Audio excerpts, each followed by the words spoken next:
Curdy Bob's Tractor Repair. Okay, I got the PTO clutch down inside there. Got that bearing stuck in there. As you have to hold that bearing in here, hold this big unit up, and then slide the shaft in to lock onto the bearing. I want to show this right here. The end of that shaft has a pin right there.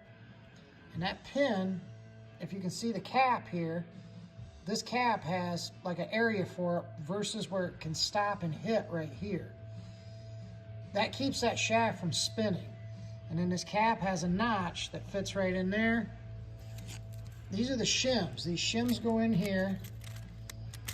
And the shims are actually, because you have to have clearance, there's not bearing preload on this, there's just end play on it.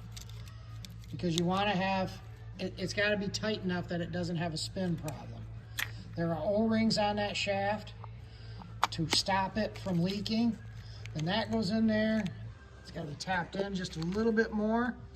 And there's a snap ring that goes right here there's a snap ring that goes right here on the end of it to hold it.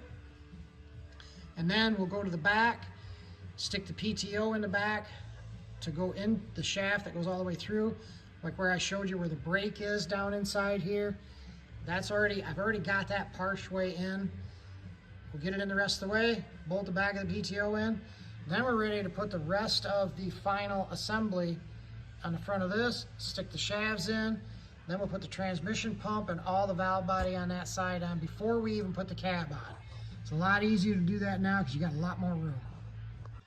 So after you got the PTO all slid in, the snap ring in the front of this unit here is all mounted up.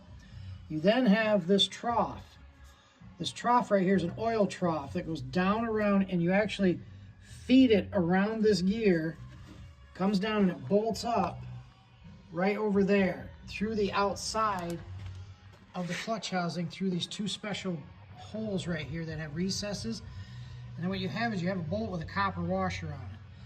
So that bolt seals up so that obviously oil can't get back through. So then you have that elbow. This elbow is separate right here. Goes into this valley right here. Oil is then went back through. Where the oil goes through is through the filter. It's filtered on its way back. So this actually will throw the oil up into this. Kind of a cool setup. Okay, now we've got the final drive unit bolted up.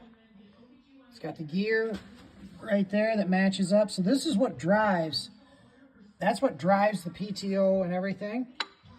So then you got this shaft. I think I showed you this before, the multiple shaft that goes through, and that's going to go all the way in there. It's seated in, so you have a shaft inside a shaft.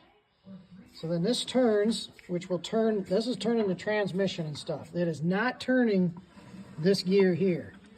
That gear, what goes inside there is the clutch manifold, which is going to go in this end, which drives all the time when the engine is running. So that's what runs the transmission pump, which is going to go right here, which in the next video I'll have where we have the transmission pump bolted in and the side manifold over on this side. So I wanted to show you again, after I showed you the deal, after the PTO is fully in, how you can turn it this far and it comes to stops. And that was that clutch brake, or the brake that I showed you that had the big notches in it up there.